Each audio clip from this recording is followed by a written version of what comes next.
There is a story mathematicians tell about me. My name is John von Neumann. Two trains, miles apart, heading toward each other on a single track.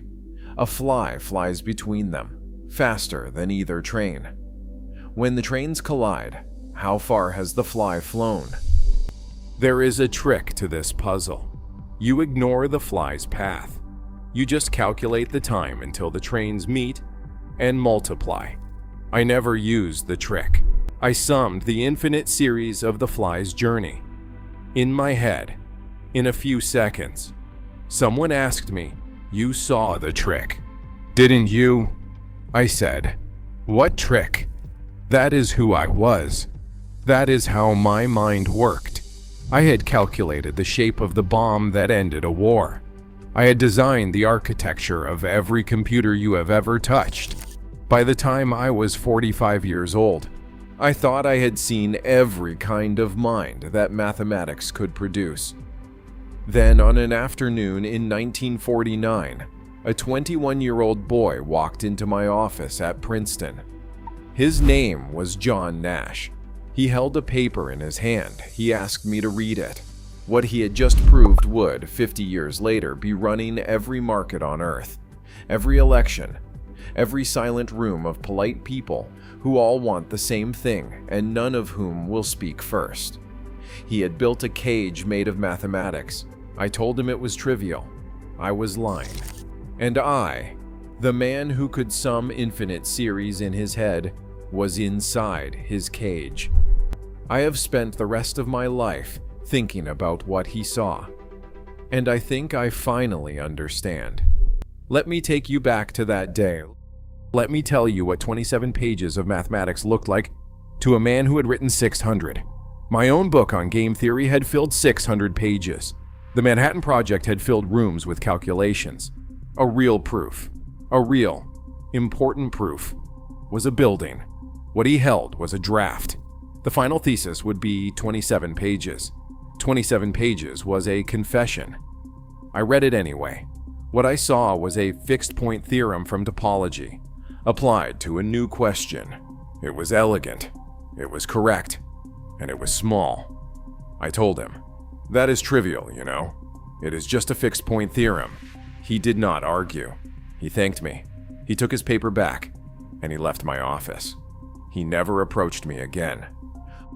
I want you to know something before I tell you what came next.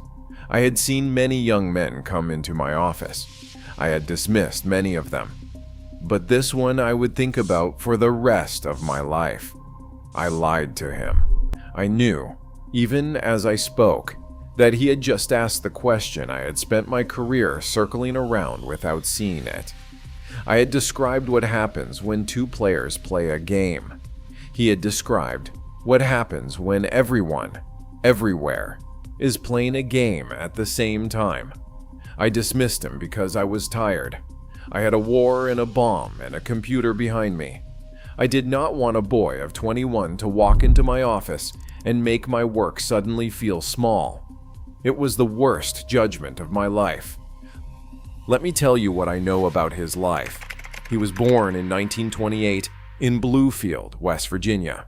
His father was an electrical engineer at the local power company. His mother had been a school teacher. I want you to remember that name, Bluefield, because the boy born there would, in 21 years, walk into my office and break the mathematics I had spent 20 years building. At 12, he was running chemistry experiments in his bedroom. At 14, he was reading men of mathematics and proving for himself theorems that the great mathematicians had only stated in print. His teachers thought he was backward. They focused on his social awkwardness, not the mind he was building in private. He didn't know yet what he was preparing for. At 17, he arrived at Carnegie Tech in Pittsburgh on a scholarship.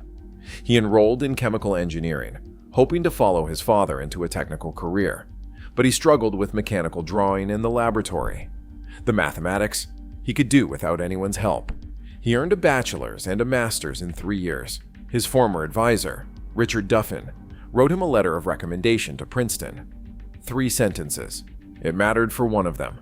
He is a mathematical genius. That was all. Princeton accepted him, And from the moment he walked onto that campus, he began to do something I had never seen anyone do. I watched him arrive at Princeton. He was tall and thin. His eyes never quite met yours. He sat in the common room alone and stared at the wall. The other graduate students were the children of the war. They had survived. They wanted to be the next Einstein, the next Bohr, the next von Neumann. Nash did not want to be any of us. He rarely attended class. He said it would blunt his originality. He refused to read what other mathematicians had written. He believed it would corrupt his thinking. He rode his bicycle in figure-8 patterns on the quadrangle, talking to no one. At any other university, he would have been called arrogant. At Princeton, we had seen this kind of mind before. The mind that does not learn from us. The mind that is going somewhere we have not been. And when he came to me with his paper, in the autumn of his second year, this is what he had figured out. What I had built before he arrived was a mathematics of conflict. I had spent 10 years showing that war and trade and politics were not chaos. They were equations. A man with a gun, a nation with an army, a merchant in a market, 2 players at a card table, each one engaged in a game. Each one, if rational, chose the move that gave him the best result. But my games had 2 players, 1 winner, 1 loser. The mathematics of duel. Nash looked at this and asked a different question. What about a game where everyone is playing at the same time?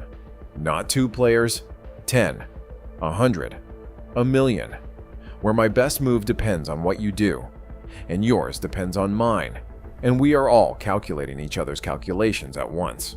What is the answer then? He proved that there was always an answer. In any such game, no matter how many players, there is at least 1 point of stability, a point where no single player can improve his position by moving alone. He called it an equilibrium.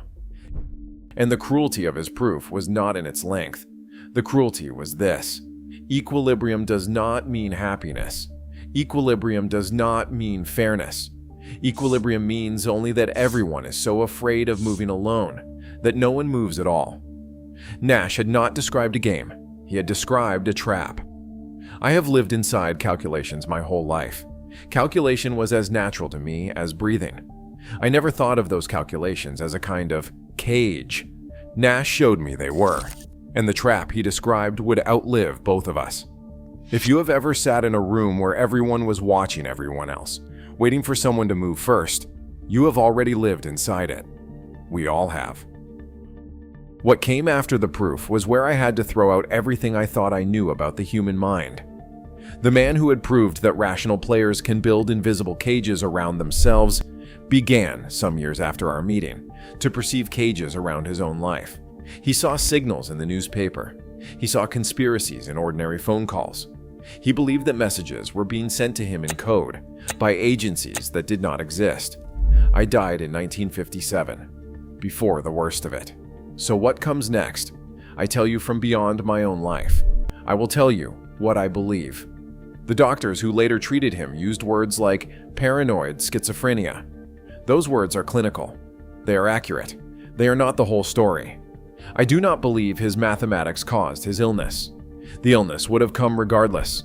Many men have suffered this disease without ever proving a theorem. But I do believe, and I say this with the weight of a man who built calculating machines and watched them help make war, that some patterns, once seen, cannot be unseen. Nash had seen the cage, and the cage closed around him. Here is what I believe Nash saw. The minds that see hidden patterns most clearly are not always at peace. They look at the world the way you might look at a chessboard. Every silence pregnant with meaning.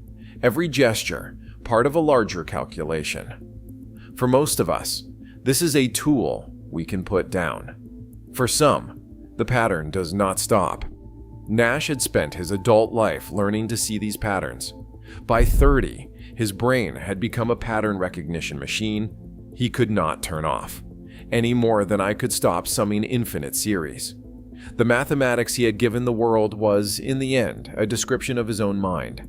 I had described conflict, Nash had described existence, and then existence had described Nash.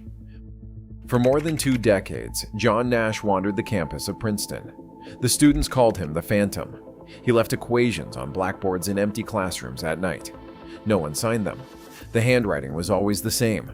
Perfect equations from a clear mind. Like a man who had lost his speech, but could still sing in tune. His wife, Alicia, divorced him during the worst years, then took him back when he had nowhere else to go. She did not stop loving him. She only stopped pretending the man she had married still existed in the same form. He believed, at various points, that he was the emperor of Antarctica, that he was the left foot of God, that he was the Prince of Peace. He could no longer fully talk to people, but he could still talk to mathematics. Every number, as mathematicians had once said of Ramanujan, was still a personal friend. And then something no one expected happened. In the late 1980s, John Nash made a decision. He decided, simply, to stop arguing with the voices. He had not been cured. There is no cure. He had outlasted the storm. In 1994, the world that I had left behind awarded John Nash the Nobel Prize in Economics. He was 66 years old. He had been ill for 35 of them.